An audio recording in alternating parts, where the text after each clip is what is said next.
আজকে বাসায় টেস্ট করলাম খুব মজাদার একটা রামেন নুডলস এবং পিৎজা এবং সেটাই তোমাদের সাথে শেয়ার করছি। আসসালামু আলাইকুম এবার welcome to my new video.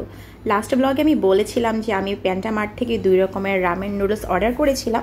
একটা রিভিউ অলরেডি আমি শেয়ার করেছি, তাই আজকে অ্যানাদার এই রামেনটা তোমাদের সাথে শেয়ার করছি, মানে রিভিউটা, যদি এটা আমি আগে কখনো ট্রাই করিনি। তো যাই হোক, ফার্স্টে এখানে আজকে আমি একটা ছোটো পাতিল বসিয়ে দিয়েছি, যেহেতু আজকে একটা মাত্র নুডলস। আর দেখো নুডলসটা হালকা একটু হলুদ কালার টাইপের ছিল।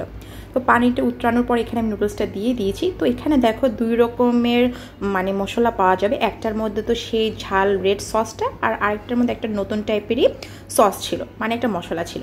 তো পরে এখানে নুডলসটা নরম হয়ে যাওয়ার পরে দেখো আজকে আমি দ্রুত করতে গিয়ে অন্য একটা চামচ দিয়ে সব কিছু নেড়ে ফেলতেছিলাম। তো যাই হোক, আমি বলেছি তোমাদেরকে যে আমি নুডলস একটু স্যুপ খেতে পছন্দ করি, তাই এখানে আমি একটু পানির পরিমাণ বেশি দিয়েছি। আর দেখো এখানে যে মশলাটা দিচ্ছি, আমার কাছে মনে হলো যে এটা একটা চিজ পাউডার। যেহেতু এই নুডলসটা আমি আজকে ফার্স্ট ট্রাই করছি, তাই আমার কাছে সব কিছু নিয়েও ছিল। আর এটা হলো সেই ঝাল ঝাল একদম সসটা। জাস্ট তোমরা আমার হাতের মধ্যে কালারটা দেখো, মানে এটা যে কতটা, অবভিয়াসলি এখানে রং তারা মিশিয়েছে, বাট এভাবেও কিন্তু এটা অনেক বেশি ঝাল।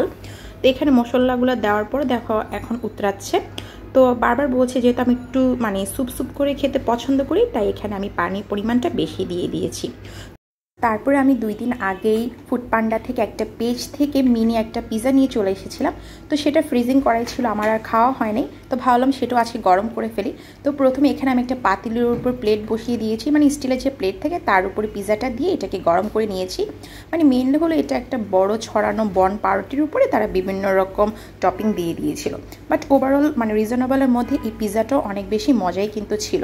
মানে পিৎজা আর এই নুডলস মানে রামেনের কম্বিনেশনটা আমার কাছে একদম বেস্ট মনে হচ্ছিল। আর রামেনটার টেস্টটা যদি আমি তোমাদেরকে বলি, এটার মধ্যে কিন্তু একটা ঝাল সস দেওয়া হয়েছে, তারপরেও কিন্তু এটা এত বেশি ঝাল লাগছিল না, অনেক মজার একটা ফ্লেভার আসছিল। যাই হোক, ওভারঅল দুটোটা খাবারই কিন্তু অনেক বেশি মজা ছিল, যা তোমাদের সাথে আজকে শেয়ার করলাম।